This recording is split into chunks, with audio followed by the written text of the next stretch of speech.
Welcome to Fox 54 News at 6. I'm Kenesha Dees. If you pass through Madison on your daily commute, you may find yourself regularly getting stopped by trains. The city is working tonight to fix that, helping alleviate traffic during the busiest times of the day. Here's a look at the ongoing City Council work session, where Mayor Bartlett and city officials, they're weighing in some new options to fix the traffic at those railroad crossings.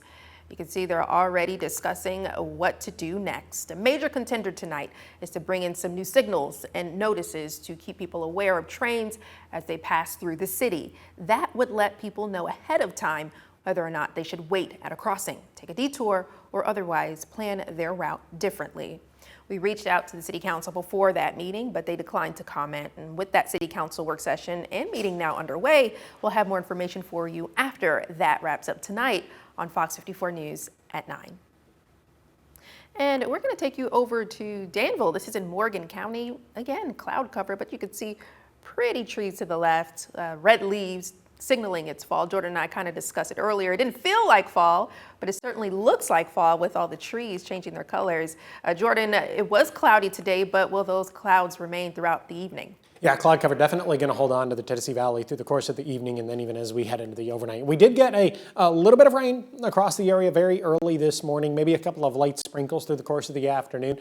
We really haven't seen any activity so far this evening. Radar looks nice and quiet, and for the most part, I anticipate that it's probably going to stay quiet. Maybe a couple of extremely light sprinkles develop over the next couple of hours, but otherwise we are going to be dry across the area. But there are other opportunities for rain in the forecast, specifically as we head into both Thursday and Friday. By the time we get to Friday night, we're looking at a cold front back off to the west. Now, out ahead of that cold front, we're going to be looking at some scattered showers and thunderstorms that are going to begin to develop across the Tennessee Valley. That activity is going to be possible not just Friday, but Thursday as well. On the backside of this cold front, we are going to begin to see some slightly cooler air develop across the area. Emphasis here on slightly cooler. We'll talk about it in great detail here in just a couple of minutes.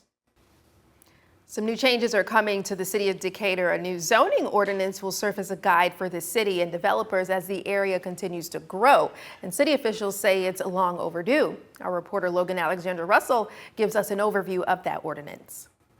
The Decatur City Council recently approved a new zoning ordinance adopting an updated zoning map that modernizes the rules which the city says have been in place since the late 1950s. The city says the updated ordinance provides clearer standards for development, including site design rules. Before taking his current position as mayor, Kent Lawrence sat as the chairman of the Decatur Planning Commission. Lawrence says the rezoning was long overdue. We started this endeavor 6 years ago, and I've been involved with it since the beginning. I'm thankful that we finally have finished this project and we're moving forward with it. The document released by the city details regulations for mixed-use districts, existing neighborhoods, and built-to-rent developments. The rewrite strengthens neighborhood compatibility while providing guidance for transitions between residential, commercial, and mixed-use areas. Officials say this is an effort to protect the history and integrity of the community while also promoting smart growth as the area continues to advance. It brings us up to date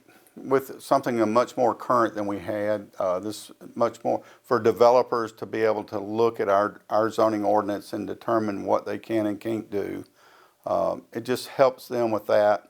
It helps us to better define what different districts allow and don't allow. Lawrence says the city previously didn't have charts to show the types of zones and what could be built there. Having an ordinance that thoroughly explains this will help developers better understand their limitations. From Decatur, Logan Alexander Russell, Fox 54 News. The new document details the required dimensions and the types of buildings that can be built in a zone, all with the goal of improving mobility and compatibility in the city. You can find the city's ordinance on the website, the City of Decatur's website. First on Fox 54 News, the president has been served, triggering a 60-day window for the White House to respond to a Colorado lawsuit looking to block the move of Space Command to the Rocket City. The lawsuit filed in the U.S. District Court of Colorado claims the decision to leave the command's temporary home at Peterson Space Force Base is against the law. Colorado Attorney General Phil Weiser claims the move is in retaliation of Colorado's universal mail-in ballot system. We reached out to the White House for comment. Deputy Press Secretary Anna Kelly responded in a statement saying President Trump chose Huntsville for Spacecom during his first term, saying, quote, This location puts them in the best situation to improve readiness and protect our national interests while providing the necessary infrastructure, capacity, community support, cost effectiveness, and more, end quote. Redstone Arsenal is one of 9 installations being considered for a microreactor power plant.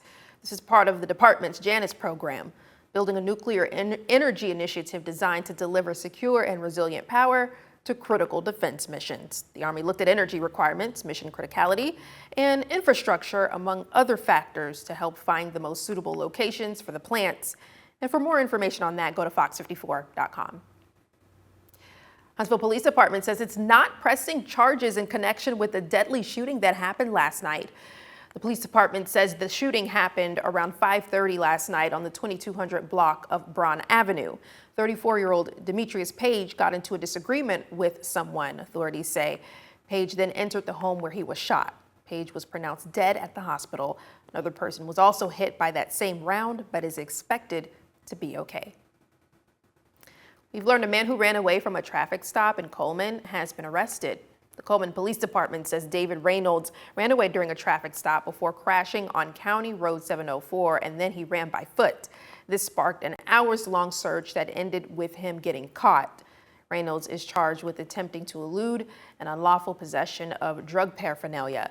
Authorities also say additional charges could be added. A Giles County man has been sentenced for shooting at deputies after a 2023 standoff. 4 deputies responded to the home of William Robbins Jr., pictured here in Linville, after family members reported he might be suicidal. When deputies tried to enter the home, Robbins opened fire, hitting the protective gear of 2 deputies. Robbins pled guilty to 4 counts of attempted murder and will spend 16 years behind bars. Huntsville City Council is meeting tomorrow. On the agenda, several items concerning land development. The city is looking to rezone about 380 acres of land south of Alabama 20 and east of I-65 to be used for housing. City Council will also look to enter an agreement with the Alabama and Family Services Center to build affordable housing on Olson Street. That meeting is at 5:30 p.m. on the 2nd floor chamber of Huntsville City Hall. Huntsville Hospital held a topping out ceremony for the new Madison Street Tower today, lifting the final steel beam into place. The $150 million project stands 5 stories tall. Look at it go. Those at the ceremony had an opportunity to sign the beam before construction workers lifted it on top of the building. Chief Executive Officer of the hospital says this is a huge step and the biggest project since the orthopedic spine tower. He believes it will help the hospital better serve the community. We got the best doctors, the best nurses, the best pharmacists, amazing team. And right now they work in space that's adequate, but it's older. And giving them a modern facility, it's better for the staff, it's safer, it's more open. It's just it's incredibly gratifying. Pretty cool. Well, the 154,000 square foot tower will feature 120 new private patient rooms, eliminating all semi-private rooms at the hospital. It will also include intensive care units for advanced and neurosurgical patients. The city of Huntsville has pushed the grand opening of a new green space to next month. The city broke ground on the more than $7 million project last year, promising a new gathering place in South Huntsville. Officials were supposed to open the park at Hayes Farm today, but canceled it last minute. No reason was given for the cancellation, but a representative with the city says contractors were still working through a punch list. We all grow up and there's somebody that's our mentor. Morgan County Schools honoring its local heroes in a big way. Details on this celebration up ahead. The holidays include lots of hustle and bustle, and sometimes we don't stop to take care of ourselves, especially with some of us having health conditions. We hear from medical experts on how to carve time out for yourself this Wellness Wednesday. Now, Wellness Wednesday on Fox 54 News, sponsored by Regenesis. It's a season of giving and good eating too. Thanksgiving is next week. In between is Hanukkah. And then after Thanksgiving, 4 weeks after, Christmas. It can be tempting to add extra food to your plate, but if you struggle with diabetes, it can be especially challenging. We've got some tips to overcome overeating this Wellness Wednesday. For a person with diabetes, it can be extremely stressful because they have so many tasks that they need to perform every day to take care of their diabetes. Pam Glover with Huntsville Hospital's Diabetes Control Center spoke with Fox 54 about how the holidays can impact people with diabetes. Glover says it's important to prioritize your needs first. One of the first things we would recommend is they first prioritize themselves during the holidays and say, I'm going to take care of myself so that I can take care of others. That could start with monitoring the blood glucose, not taking a vacation from monitoring blood glucose, always checking your blood sugar as directed. And while preparing to dig in, Claudette Lucen with Central North Alabama Health Services says it's important to plan ahead and watch what you're eating. Grandma may make the best sweet potato pie, and we want to really indulge in that. But maybe we can have just a little slice versus 3 slices. So we really want to count our carbohydrates and be proactive in the volume that we're ingesting versus just not having anything at all. If you're concerned about overeating, Glover recommends the plate method. The plate method is a really practical way to plan your meals by taking the plate and dividing it, or using a divided plate and filling it with about half the plate with non-starchy vegetables, such as salad and other green vegetables, bright, beautiful colors. And once you finish up that meal, Lucen says it's important not to fall into a food coma and instead get out and about. We want to encourage you to go for a walk. You definitely want to exercise afterwards, after you've eaten. It is so crucial that you incorporate exercise into your lifestyle plan if you have diabetes, or after you've had a large meal. Great tips for all of us to follow. If you want to hear more from the experts, check them out right here on Fox 54 Plus.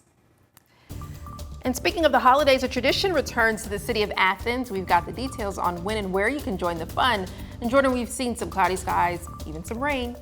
Yeah, we have seen a little bit of both through the course of your Wednesday, and there's more rain in the forecast, more cloud cover as well. We're also talking about a cold front. A lot going on. We'll discuss it in a couple of minutes. The time-honored Athens tradition returns this year as the city gets into the holiday spirit with the annual Tinsel Trail tree lighting. 100 trees will line Big Spring Memorial Park, all hand-decorated, representing families, local companies, and organizations with decorated trees, each with different themes, including their favorite sports teams or to remember a loved one. The event kicks off tomorrow at 6 p.m. with an official ceremony starting at 6:30. Holidays are returning to Coleman as a popular event returns to Depot Park tomorrow. Chris Kendall Markt blends traditional German-style holiday festivities with Southern hospitality to create a family-friendly celebration. The event features Santa's Village, ice skating, and what organizers call the largest Ferris wheel in Alabama. Chris Kendall Markt spans 5 weeks and is open Thursday through Saturday from 11 a.m. to 9 p.m. and Sunday from noon to 8 p.m. Admission and parking are free. A big celebration at one Morgan County school. The district honored heroes countywide, nominated and presented by the students. Today wrapped up a 10-week initiative called the Super Citizen Program at Danville Neal Elementary School. Throughout the weeks, students learned about American history and what it means to be a citizen. Morgan County Schools closed out the program by honoring heroes, including law enforcement and teachers. Superintendent Tracy Turrentine believes it's important to celebrate role models like the ones the students have seen today.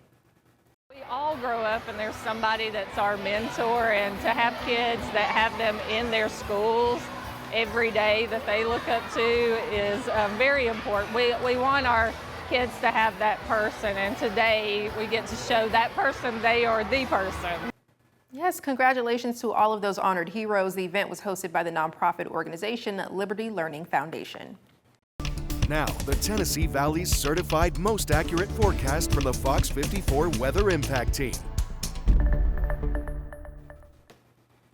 And here's a look at weather from earlier today. This is in Huntsville. I believe this was captured on Memorial Parkway, but nonetheless, we're focused on the sky and yeah, pretty central throughout the day. Yeah, remember yesterday was it yesterday or 2 days ago, one of them, when we had the aesthetically pleasing cloud cover, Yes. and we were both so excited about that. I'm glad you brought that up because would you consider that like a silver lining type of cloud, or no, just sun peeking behind the clouds? That one.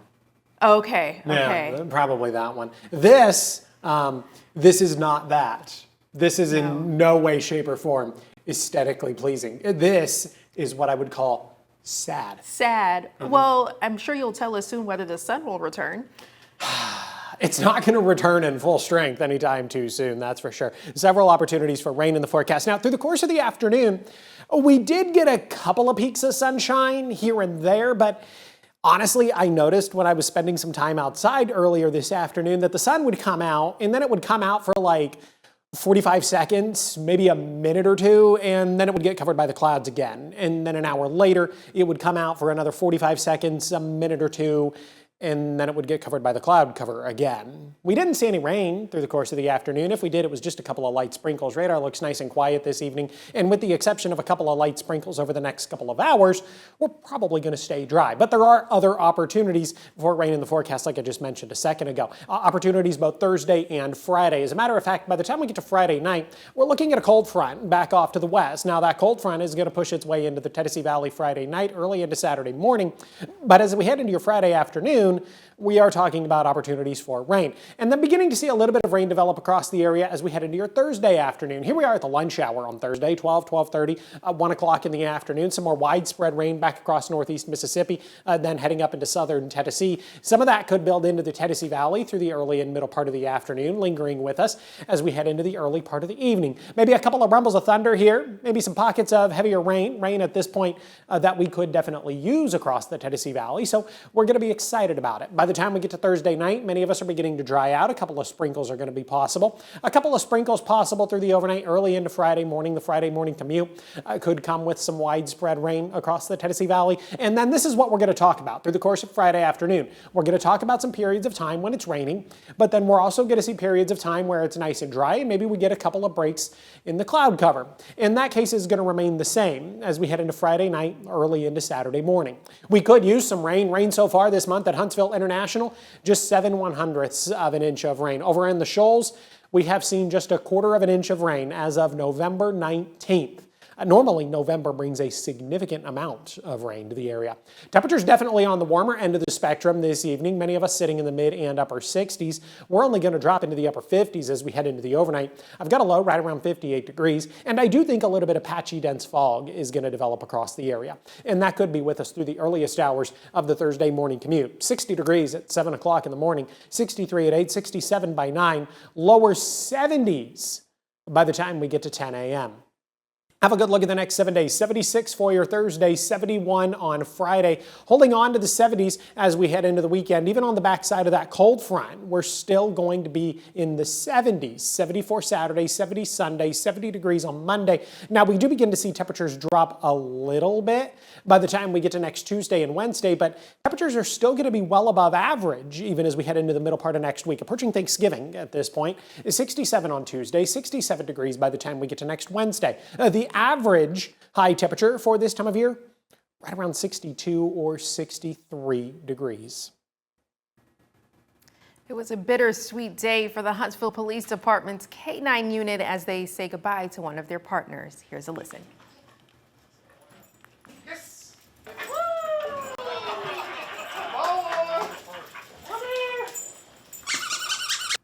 What a send-off. Well, Boomer, an explosive detection dog, got a special goodbye with one final detection before enjoying cake and new toys for his retirement. Such a good boy. Well, for his partner and now owner, Sergeant Kevin Matthews, he's excited to bring his friend home.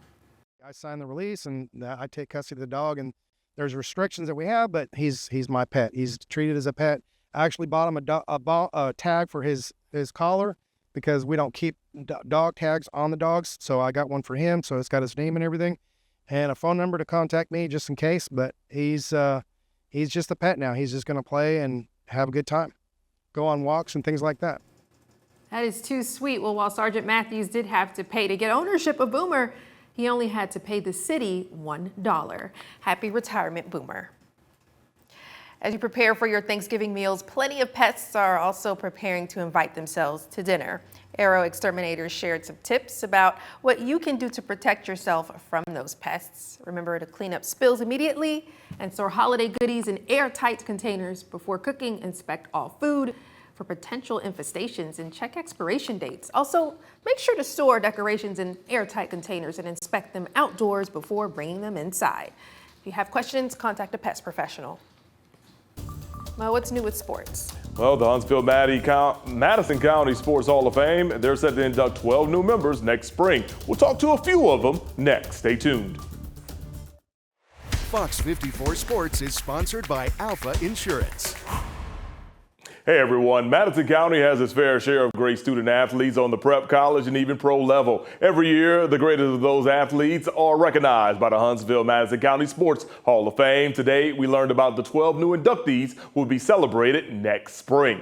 Going into the hall next spring are Grambling wide receiver Jerry Gordon, Green Bay Packer defensive lineman Donnie Humphrey, former Olympian Toyin Augustus, football official David Bell, sports writers Mark Bechtel and Reggie Benson, Butler basketball legend D. Cummings, Major League Baseball standout Jeffrey Hammonds, former Alabama A&M head football coach Anthony Jones, UAH softball All-American Stephanie Pinto, Alabama A&M bowling star Whitney Smith-Bogus, and NFL linebacker and longtime coach James Willis. We had a chance to speak with Coach Jones, Pinto, and Jerry Gordon about this wonderful opportunity.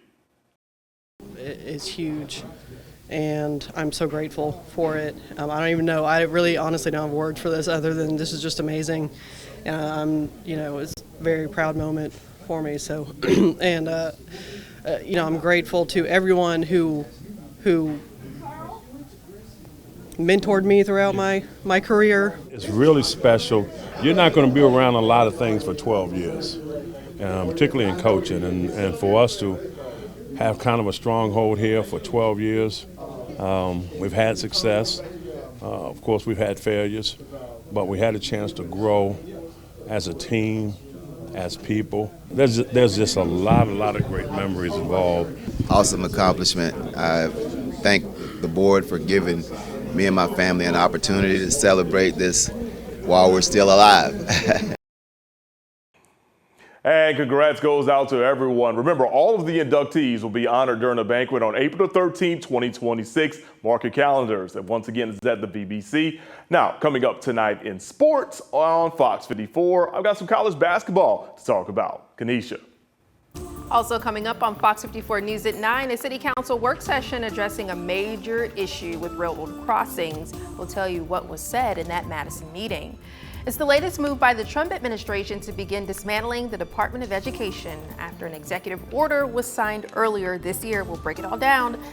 And a new hotel has opened in Huntsville near Bridge Street, and it caters to areas with a growing technology and defense workforce. We'll tell you all about it tonight at 9.